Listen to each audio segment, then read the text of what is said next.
Good morning, friends, and welcome to our next session on transferring principles. I am CA.Gaurav Garg, and today we're going to discuss the arm's length principle. Now, it is very important session, and this session builds the foundation for the future. See, if you remember in the last video, we talked about the transfer pricing adjustment is something which is allowed to tax authorities. If they believe that because of the transactions between two A's, they are not getting their fair share of taxes. Now, how to do the adjustment? How to do this transfer pricing adjustment? So broadly, there are two formulas, or I will say there are two methods. One is global formulary apportionment approach or method.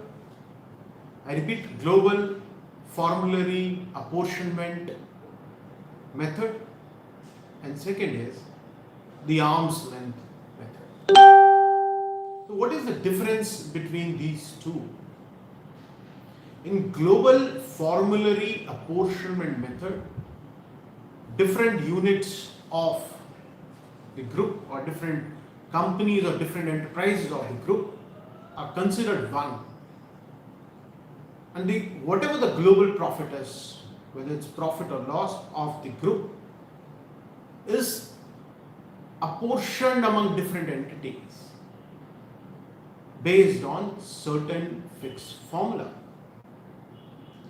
And if there is a global profit, each entity will get certain profit based on that formula.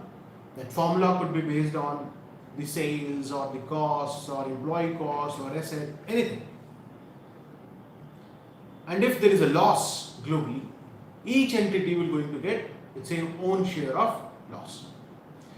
So this global formulary apportionment approach or method does not focus on the value contributed by each entity in the group in relation to the transaction. And hence, this approach is rejected by various tax authorities, and they agreed upon the arm's length method. An arm's length principle is something, or I will say the arm's length principle is the transfer pricing standard on which various tax authorities agreed to avoid double taxation.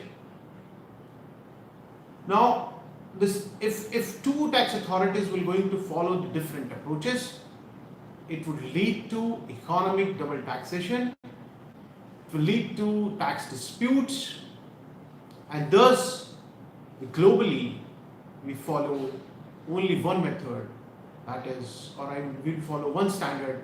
It's called arm's length principle or arm's length method. And what is arm's length principle now? See, whenever you meet any independent party or any third party which is not your relative, which is not related to you, which is not close to you, you try to maintain a distance, and that distance is generally the arm's length distance. But whenever you meet your close friends, your close relatives, your brother, sister, your parents, that distance gets breached. That distance is less than what you maintain between two when you meet independent parties or when you meet unrelated parties. Now, the arm's length principle talks about maintaining the same distance between two related parties, what they are maintaining when they meet unrelated parties. So this is the most simplest way of explaining the arm's length principle. That hey, look, when you're dealing with your related party, when you're dealing with your associated enterprises, kindly maintain the same standards which you maintain when you deal with unrelated parties.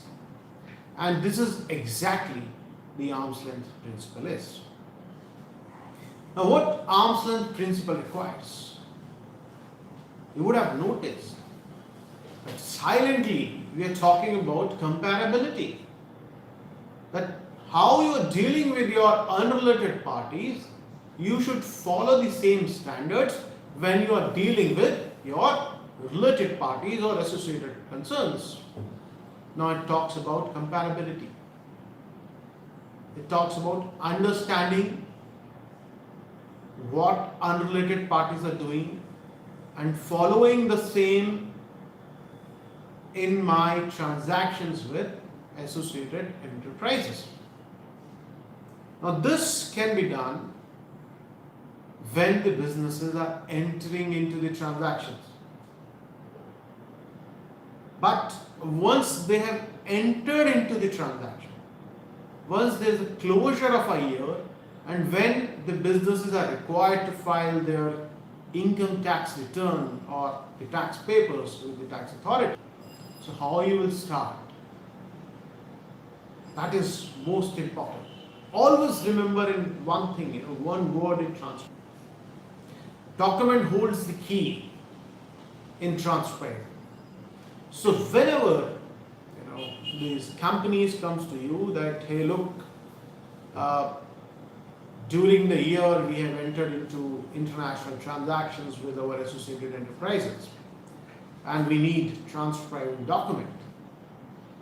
You need to justify our prices to the tax authorities, or if you can assist us in justifying our prices to the tax authorities, your role starts. Your role as a transcribing consultant starts.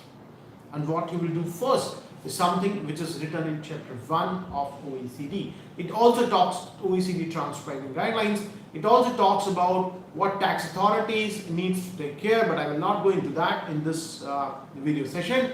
We're going to talk about, as a transcribing consultant, what you need to do. So the first thing is understanding the transaction and then identifying the comparable transaction. In this video, my focus would be on understanding the transaction between two associated enterprises, how to identify comparable transaction, what method needs to be applied. We're going to discuss in later videos. Now coming back to today's discussion, that understanding the transaction between two associated enterprises, because until and unless you have very clear understanding of the transaction between two associated enterprises, you may not be able to find out comparable transaction, or I will say controlled transactions. So what is the first point? The first point is to understand the transaction. In transaction, what we do? In transaction, we transfer goods or services or intangible. So first thing, what I do, I try to understand characteristics of the goods or services or intangible or any property transferred in the transaction.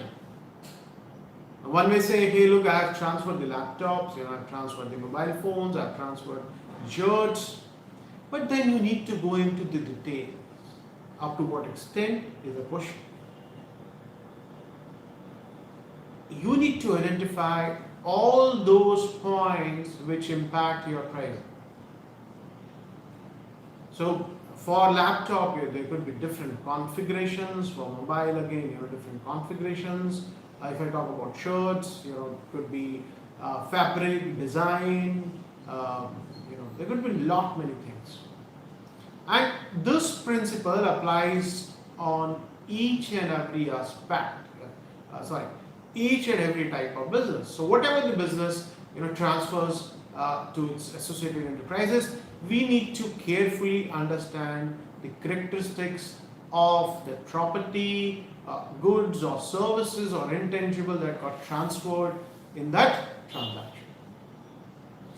Now, once we have understood this from the perspective of what all are the points or what are the characteristics which impact the prices, the next question comes, or the next detail that you need to capture is, what are the contractual terms? What are the terms and conditions in this transaction? The first part is understanding characteristics of goods or services that got transferred in the transaction. Second is understanding the contractual terms and condition in that transaction on which your A's got agreed. So for the first leg, you might need to sit. You need to sit with the person who is dealing in the transaction in the business. Spend good amount of time with him. Try to understand the things. Look into different products to build your own understanding, because I am a transfer pricing consultant, I am an accountant, I am a tax guy. I am not a technology guy. For me, technology is an alien thing. I know mobile only up to its interface, not beyond that, and I am not interested to go into the technology because that is not my domain. But when it comes to transfer pricing, probably I need to understand or spend more time in understanding the devices. Now, once we understood the property, of the goods or services, the next thing which I'm talking about is the contractual terms. So for that, you need to find out, or you need to get contracts. Read those contracts very carefully. From those contracts, you will come to know what is the role defined, for entity A and for entity B, whether the transaction is on CIF, what is the risk, which each entity is trying to take. Let's say if it's a distribution transaction, I'm selling goods to a particular country, who is going to do the advertisement expenditure, who is going to focus on the branding, who is going to focus on the marketing. So all these things you will come to know from the contract. But one thing, one cautious I would like to highlight you at this point in time is the substance. In transfer pricing, the substance rule over form. Simple. So whatever your contract says, whether same things are happening in actual or not. So we need to keep in mind, okay, this is what my papers are saying, but whether it is happening in actual world, whether your associated enterprises are dealing in a way which is agreed in the contract or not. It's again important thing. Now, after understanding the characteristics of goods or services, second point we understood, the terms and condition agreed between two associated enterprises. The third point comes the economic circumstances in which these transactions are happening. Now, why it is important? Because I will take a very simple example. If you go to a bakery shop and if you buy a pastry in the morning, and if you go to the same bakery shop in the evening, there would be difference in the prices. Similarly, in what kind of economic scenario I have, what is my market size, how many competitors are there, all these do impact your pricing policies or the transfer price, and thus it becomes important for you to understand in which economic scenario or in which economic circumstances your transactions are taking place. So after understanding the characteristics of goods or services, terms and condition, economic circumstances, the very important point is understanding function, asset and risk of each entity in that transaction. We call it FAR or FAR. FAR is basically understanding, let's say if there are two entities, functions performed by each entity in the transaction, what assets both the entities are using to execute this transaction, and what risk these two entities are assuming while entering into the transaction. Now, this FAR or functional asset and risk analysis being important, though everything is important what we are discussing, but it's something which needs more discussion. So my next video, which will come on Tuesday, T stands for transcribing. In the week there are 2 T's, Tuesday and Thursday. So we'll say T means transcribing. So next Tuesday or the coming Tuesday, we're going to discuss more on FAR. So for this video, the point which we need to understand is, what are the functions performed by each entity, what are the assets used by them, and what are the risks they are assuming in the transaction. So we understood the characteristics of the property transferred, then we went on to the contractual terms, then we went on to understand the economic circumstances, then we went on to understand the FAR, functional asset and risk analysis, and then there are business strategies. So is your entity new to the business? So if they are new, are they following market penetration strategies? Because until unless we document this, we may not be able to find a comparable transaction. For example, let's say it's the first year of operation and your entity is following the market penetration strategy, but when you went on to find the comparables, you're finding companies which are more stable, which are there in the business for a long, then it may not give a proper result. So probably we need to do some adjustment. So that's why it is important to understand the business strategies when you are looking for comparables. Now, having understood this, there are certain important points which we must be very clear. But before that, having understood this, then you need to document each and every step of yours interacting with the company, getting the data from them, documenting it, going through the contracts, doing Google search or going through the industry scenarios, economic environment, going through the government policies, finding competitors. So all these things all these points are important, and you must document it in your transcribing documentation. So while you are doing this, we need to remember all this thing needs time. So if you are a company watching this video, so my advice, do give proper time to your transcribing consultant and do give proper data to him, because unless you're going to give access to him to understand your business, he may not be able to find a good comparables. Because whenever things goes to the litigation, one of the critical point is what is the transaction, what are the characteristics of the transaction, and what are the major terms, FAR, strategies. Based on that, we always identify comparables. So if we are wrong in this first part, if we are not able to draw a good conclusion in this part, certainly we may not be able to find good comparables, which reflect our business scenario or which are comparable to us. There are a few important points beyond this, and OECD included them in chapter 1. So let me discuss losses. If your entity is into losses, does it mean that you have shifted profit from one tax jurisdiction to another tax jurisdiction? I think no, not. But it's always good, and I say it's must. When it comes to me, I say it's must.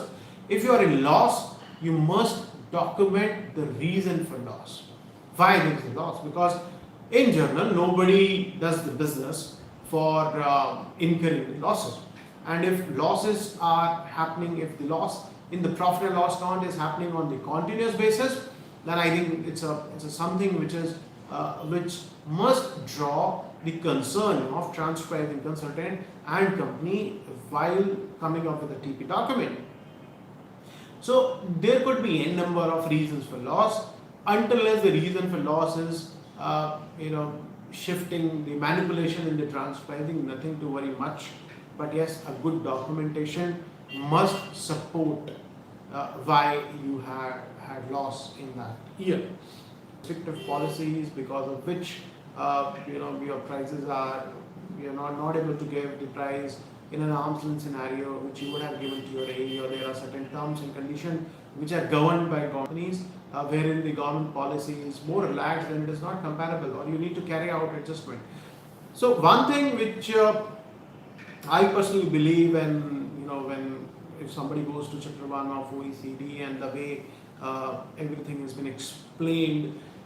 Probably, what happens when we go and find the comparables, and we are trying to find comparables outside our jurisdictions. For example, for Asia Pac, for a transaction happened in Singapore, one might go and find the comparables in India. So one might do a Asia Pacific search and include different countries in the search.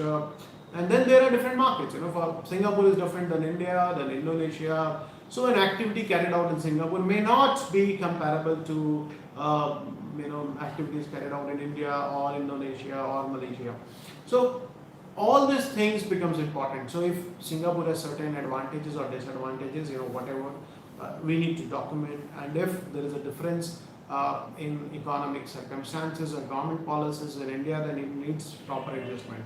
So my first attempt is always, and it is always advisable, to find comparables within your market. So if you are a company operating in India, or if you are a company operating in Singapore, it is always useful to identify comparables from your own territory, from within the India or from within the Singapore, instead of doing a wider search. I think that should be avoided if possible. Then there's a point of location savings and other local market features. So there's an argument that if the location saving is there, then it belongs to the entity which is operating in that jurisdiction or in that market. But when we talk about arm's length principle, in such a case, if you are taking a comparable operating in that market, they will automatically going to take care of what should be price or what should be profit. So based on that, the location saving gets distributed between two entities or two or more entities in the group. Then M&E group synergies, sometimes and not sometimes, many times, we are able to get a better price in the market because we belong to a group. In such a case, these M&E groups synergies generally gives the better result in comparison to the comparable transactions or independent enterprise. So yes, if you are able to document it, if you are able to get that data, it's always useful. Then comes the workforce. If you have good manpower, if you are, let's say, receiving services from your A's, and your A's have good dedicated manpower, which is increasing your efficiency through their advice, then just because I'm paying a higher price, it does not mean that I'm not at arm's length. Probably because why I'm paying the higher price to my A's, because they have extraordinary workforce which is not available in the comparable market. But this needs to be documented well, that why I'm paying extra price, and probably one needs to carry out certain adjustment in order to find good comparables. Okay, this was what I was having for you for today, and today we broadly transaction between two A's. I hope this session, through this session, I was able to add certain values to your transfer pricing concepts. If you have any query with regard to today's session, you can WhatsApp me. My number is 9899994934. I repeat, it's 9899994934. And if you are not from India, from outside India, you need to add my country code, which is +91. So it comes +91 9899994934. So with these words, let me thank you and say namaste, and thanks for joining me. Do join me back on coming Tuesday. Thank you.